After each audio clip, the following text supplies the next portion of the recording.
Hi friends, இன்றைக்கி நம்ம என்ன செய்ய போகிறோம்னா எள்ளு புட்டு செய்ய போகிறோம்.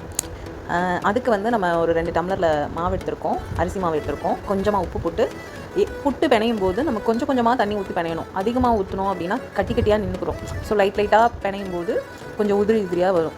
அப்போ தான் புட்டுக்கு நல்லாயிருக்கும். ஸோ இந்த மாதிரி கொஞ்சம் கொஞ்சமாக பிணைஞ்சோம் அப்படின்னா இந்த மாதிரி பக்குவத்தில் வந்துடும். இப்போ பிடிச்சி பார்த்து உடச்சி விட்டோம் அப்படின்னா அதே மாதிரி விழுகணும், கட்டியாக நிற்கக்கூடாது.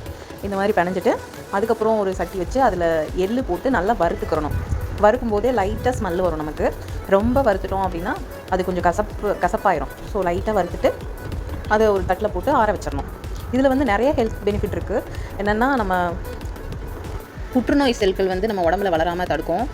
பெண்களுக்கு வந்து கர்ப்பப்பை சம்மந்தப்பட்ட பிரச்சனைகள்லாம் கொஞ்சம் சரியாகும். இப்போ என்ன பண்ணணும்னா, இது கூட ஒரு 3 ஏலக்காவை போட்டு நல்லா நைஸாக அரைச்சிக்கிறணும். அரைச்சதுக்கப்புறம் அதில் வந்து நம்ம இடித்து வச்ச வெல்லம், இந்த வெல்லம் கொஞ்சம் சுத்தமான வெல்லம், அதனால் கசடி எதுவும் இருக்காது. அதனால் அப்படியே போட்டு அரைச்சிக்கிட்டேன். அரைச்சதுக்கப்புறம் இந்த மாதிரி இது வந்து எள்ளுருண்டைன்னு சொல்லுவாங்க. இதுவும் நல்லாயிருக்கும், இது தனியாகவும் சாப்பிடலாம். அடுத்து என்ன பண்ணணும்னா, நம்ம பிணைஞ்சு வச்ச மாவை இட்லி தட்டில் வச்சு ஒரு 10லேருந்து 15 நிமிஷம் நல்லா வெந்துடும் புட்டு.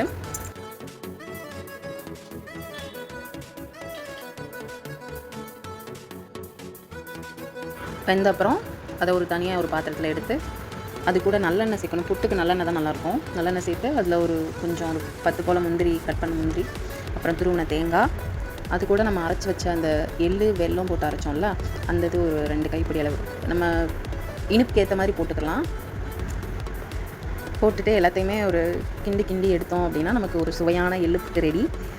இது ரொம்ப ஆரோக்கியமானது. வீட்டில் ட்ரை பண்ணி பாருங்கள். தேங்க்யூ.